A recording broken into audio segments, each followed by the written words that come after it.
Hi, and welcome back. So the last time I did this, I had the privilege of opening up my beautiful Seiko railroader. I have no idea if that's actually what it's called. I still don't know if it's real, but it was a lot of fun.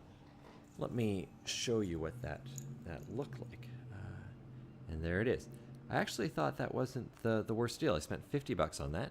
That was the most I've spent on an Indian watch, and the first one to arrive by a good long time.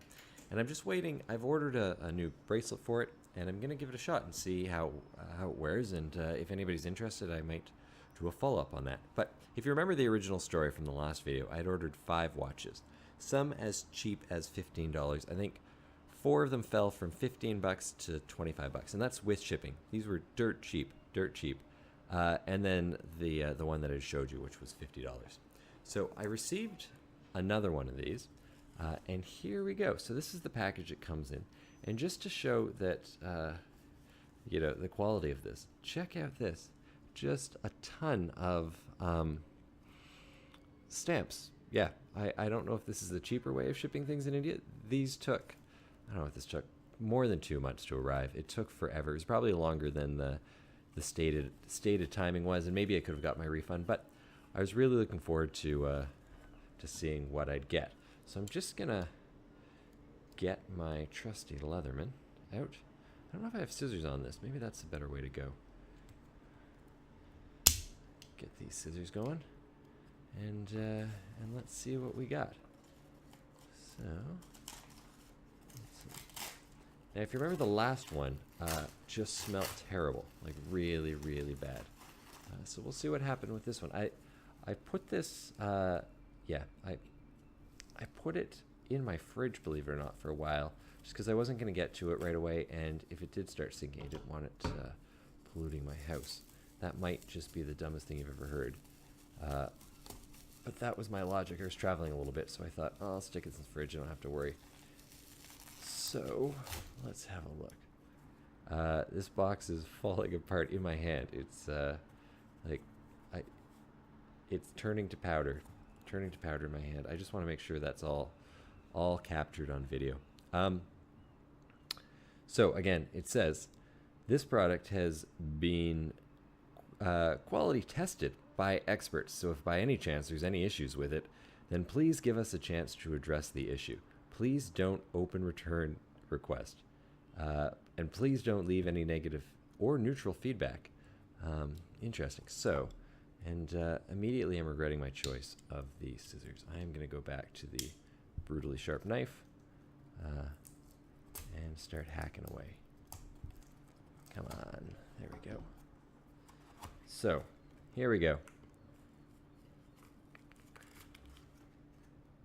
Now, I don't know if you can see in there, the exact same comment. So anyways, here we are.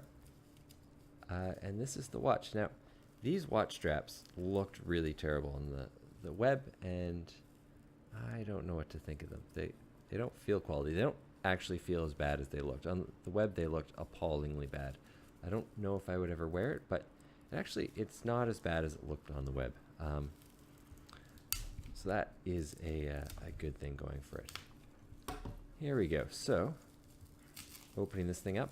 I should say that this does not smell like the other one, and maybe that was my my clever, I'm going to take credit for it now, clever technique. So this is the traditional toilet paper wrapping method of preserving quality, and man, that is, okay, so here's my concern. My concern was that I could not find a Seiko that looked like this. That said, this is just gorgeous. Let's see what we can do. Let's see if we can't zoom in. I'm sorry the lighting isn't great. I was trying to get some better lighting. So it's got this brass case.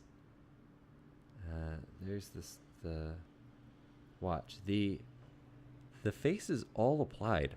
I wasn't expecting that. I thought it was going to be paint.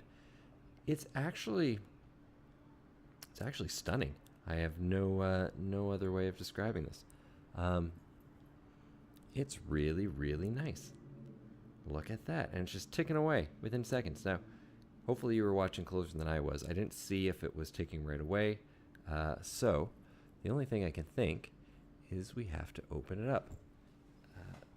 So if I cut away, that's just because this has turned out to be a different size. But actually, so I had this set up for the railroader, and it looks to be the exact same dimensions, which is promising.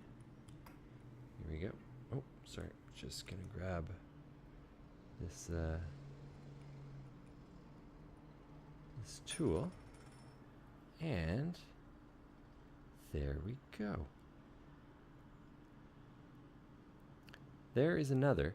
So just to keep track, we are 2 for 2 for just gorgeous little movements. Now that stopped moving. See that? It all, while we were watching, the spring came to an end. Let's see if we can't get that going. And look at that. We're up and running again. Man, this is, for anybody who's, who had suspicions. I had so many suspicions on what these watches were going to be like. And who knows, I've got a couple more to open. Maybe some will be bad.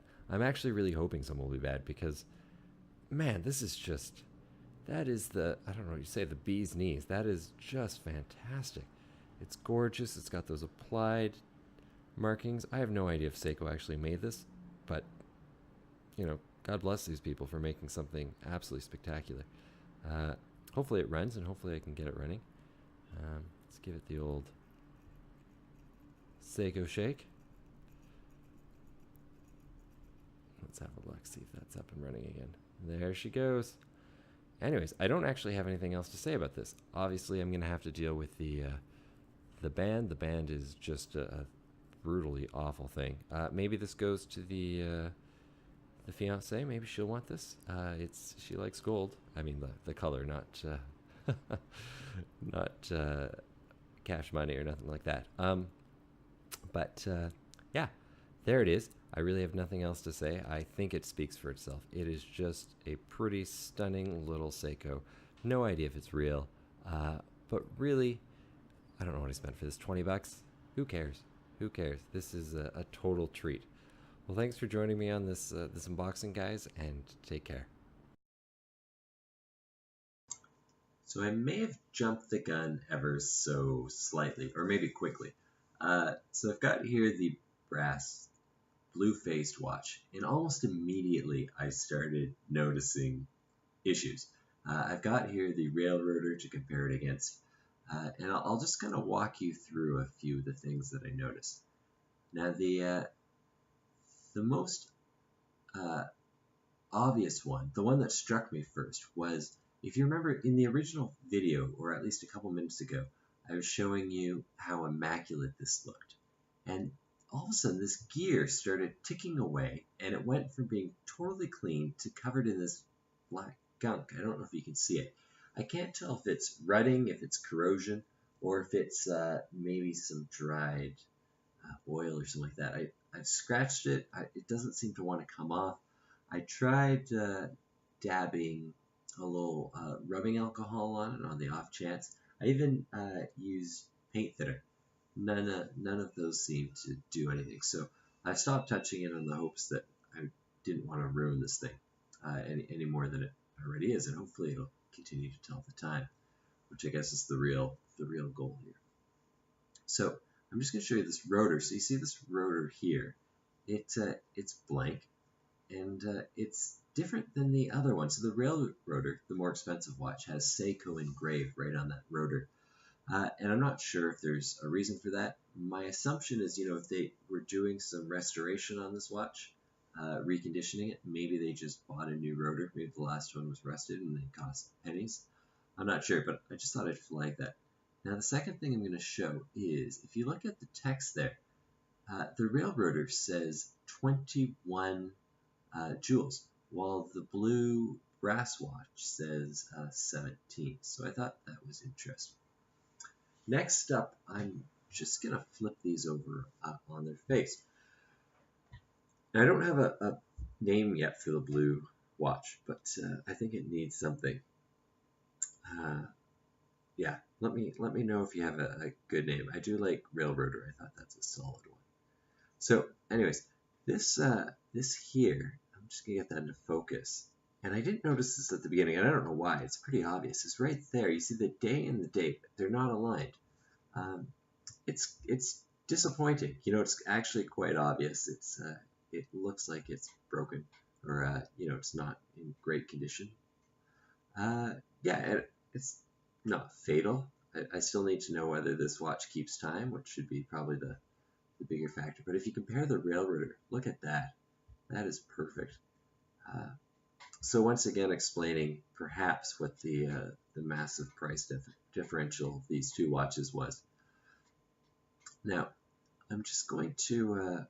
This was the other problem that I was having, is that these pins are totally useless. They seem exceptionally cheap.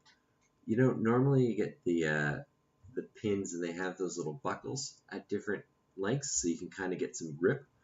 This has nothing. It's just smooth, smooth, smooth. And then if there's a spring in there, it's only happening at the very end. I get the strong impression that these were never intended to be taken off. So I'm going to try a couple things here, and I apologize for making you sit through watch torture. I'm just going to see if I can get that pin out, even with pliers.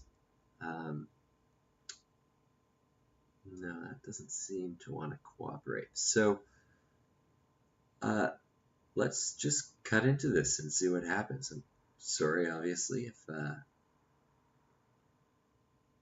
if this is painful for you. It's kind of interesting. It didn't cut like leather. Let's have a look. Yeah, so if you have a look at that, that is not leather. I don't know what that is. It's rubber and maybe some cloth, but that is definitely not leather.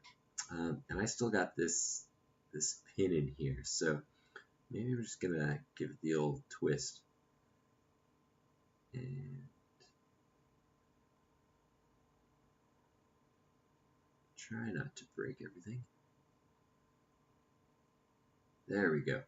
Okay, so I'm not going to take off the other one.